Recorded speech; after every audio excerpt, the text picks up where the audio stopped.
nationale, chers collègues députés, honorables invités, mesdames et messieurs, en cette cérémonie solennelle de clôture de la session ordinaire unique, permettez-moi, avant toute chose, d'adresser mes sincères remerciements aux délégations parlementaires venues des pays amis. Je voudrais citer mes collègues de la Gambie, de la Mauritanie et du Maroc. Votre présence parmi nous n'est pas seulement un honneur. Elle incarne une solidarité parlementaire active et témoigne avec force de la vitalité de la diplomatie parlementaire dans la construction de démocraties solides, coopérantes et résilientes. Je tiens également à rendre un hommage appuyé à l'ensemble de mes collègues députés de notre institution parlementaire. À vous, chers collègues, je dis merci pour votre engagement constant, pour votre esprit de responsabilité, votre sens du sacrifice et votre fidélité au mandat que vous a confié le vaillant peuple sénégalais. J'adresse aussi mes remerciements sincères aux agents de l'administration parlementaire et aux membres de mon cabinet. Dans l'ombre, mais avec un professionnalisme remarquable, ils ont soutenu la dynamique de réforme que nous avons engagée avec détermination. Je tiens également à rendre un vibrant hommage à tous mes prédécesseurs qui ont contribué activement à la vitalité démocratique de notre pays depuis son accession à l'indépendance. Mesdames, Messieurs, chers collègues, honorables invités, cette session a été marquée par un engagement collectif remarquable face à des défis considérables. Dès l'installation de la 15e législature, le 2 décembre 2024, nous avons dû faire face à une urgence institutionnelle, à savoir le vote du budget 2025 dans des délais extrêmement serrés. Grâce à la mobilisation exemplaire des commissions, à la rigueur du bureau et à votre disponibilité et assiduité constante, nous avons relevé ce défi avec succès. Ce vote, effectué dans le respect strict du calendrier légal, est le fruit d'un Parlement mobilisé, responsable et conscient de son rôle. Mesdames et messieurs, chers collègues, honorables invités, cette performance ponctuelle n'aurait de sens que si elle s'inscrit dans une dynamique durable portée par un cadre juridique adapté. Nous avons très vite identifié l'obsolescence de nos textes internes, dont le règlement intérieur, le règlement administratif, le règlement financier, le statut du personnel, devenus de véritables entraves à notre efficacité, je dirais même à notre efficience.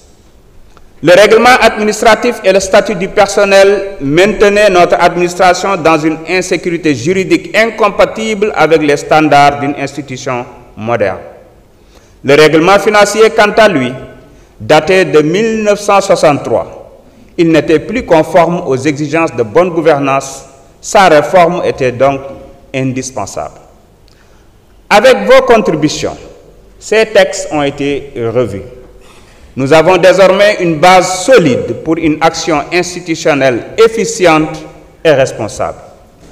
Mesdames et messieurs, chers collègues, honorables invités, le référendum de 2016 a élargi notre mission à l'évaluation des politiques publiques. Pourtant, 8 ans plus tard, cette mission restait inopérante. À ce sujet, nous avons constitué un comité pluraliste composé de la majorité, de l'opposition, des non-inscrits, de la société civile et d'universitaires. Ce groupe de travail a produit un rapport de grande qualité disponible aujourd'hui sur vos tables. Ce document est aussi l'objet d'un ouvrage de référence que j'ai personnellement accepté de préfacer. Nous avons également réactivé 2 commissions restées inactives depuis plus de 30 ans. La commission de la comptabilité et du contrôle budgétaire, désormais saisie pour la première fois d'un rapport trimestriel conforme à notre règlement. La commission des délégations, désormais en charge du suivi rigoureux de l'application des lois. Ces avancées concrètes consacrent un Parlement plus exigeant, plus transparent et plus redevable. Mesdames et messieurs, chers collègues, honorables invités, nous partagions tous le constat d'un gaspillage documentaire insoutenable et d'une inefficacité dans l'exploitation des documents. À chaque session budgétaire, selon notre questeur qui a eu le temps de peser en tout cas les sacs qui nous ont été livrés, ce sont plus de 18 kg de papier par député qui étaient imprimés, sans oublier tous les projets de loi reçus durant la session, avec un impact environnemental, financier et organisationnel significatif.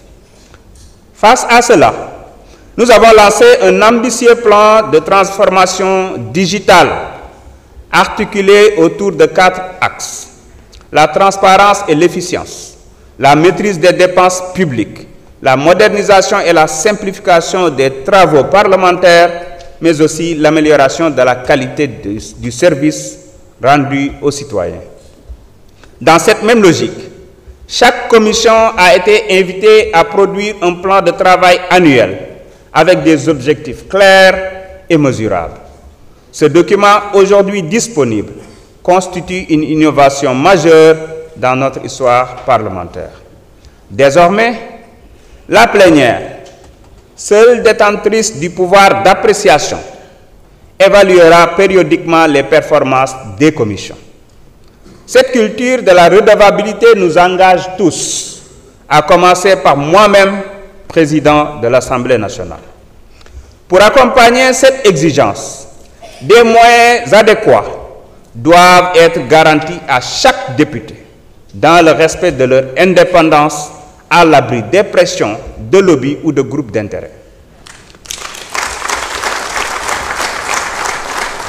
À ce titre, un projet de tournée parlementaire intitulé « Le Parlement chez vous » est actuellement à l'étude au sein du Bureau et de la Conférence des présidents.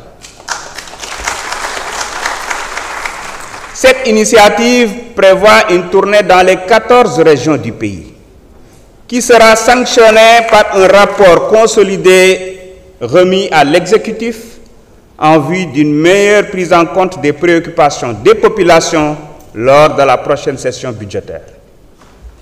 Je précise qu'il ne s'agit nullement d'une remise en question des vacances parlementaires des députés, mais plutôt un engagement supplémentaire au service du peuple.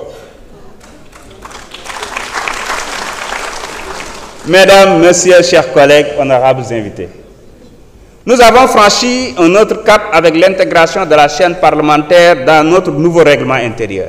Je dois vous dire que la chaîne parlementaire n'est pas encore lancée, mais elle est en train d'émettre, et il y a même un canal au niveau de la TNT.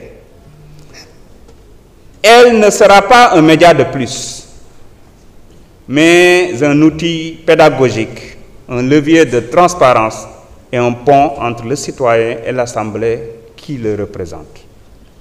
Les réformes engagées s'inscrivent dans un cadre plus large, inspiré par la volonté de transformation du président de la République, son Excellence Bassirou Diomaye Diakhar Faye. Notre Assemblée adhère pleinement à cette vision de rupture, de modernisation et de renforcement de la responsabilité publique. Elle en est un acteur actif. Dans cette dynamique de transformation, je tiens à remercier le Premier ministre Ousmane Sonko pour la qualité de la collaboration entre notre Parlement et son gouvernement, représenté ici par Monsieur le ministre du Travail, de l'Emploi et des Relations avec les institutions. Une collaboration fondée sur le respect des prérogatives de chaque institution, mais également sur une volonté partagée de servir l'intérêt général.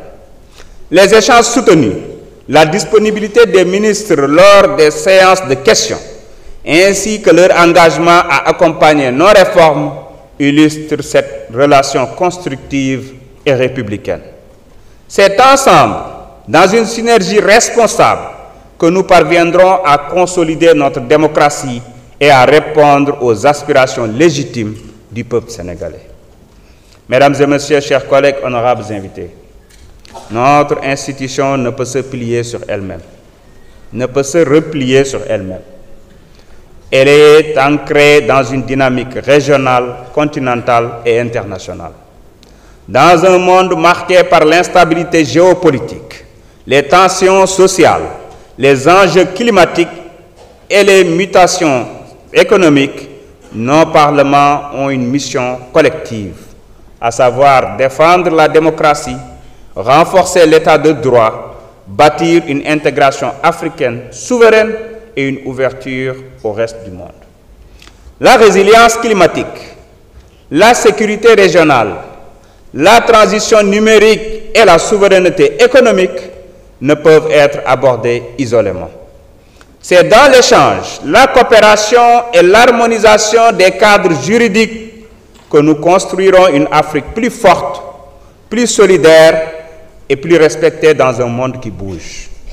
C'est dans cet esprit que nous renforcerons nos liens avec les autres assemblées nationales, ainsi qu'avec les institutions régionales telles que la CEDEAO, l'UEMOA, le Parlement panafricain et celles internationales comme l'Assemblée parlementaire de la francophonie, l'Union internationale parlementaire, l'Union internationale parlementaire, l'Union des parlements des États membres de l'OCI, entre autres.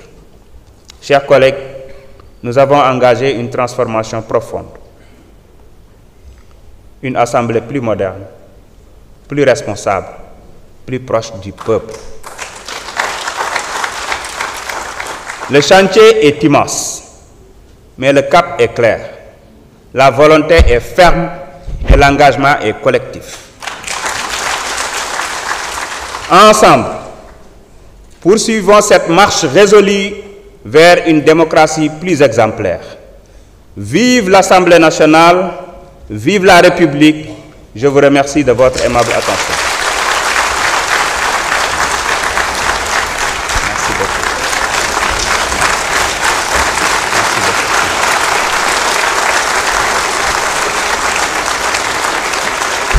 Merci beaucoup, chers collègues.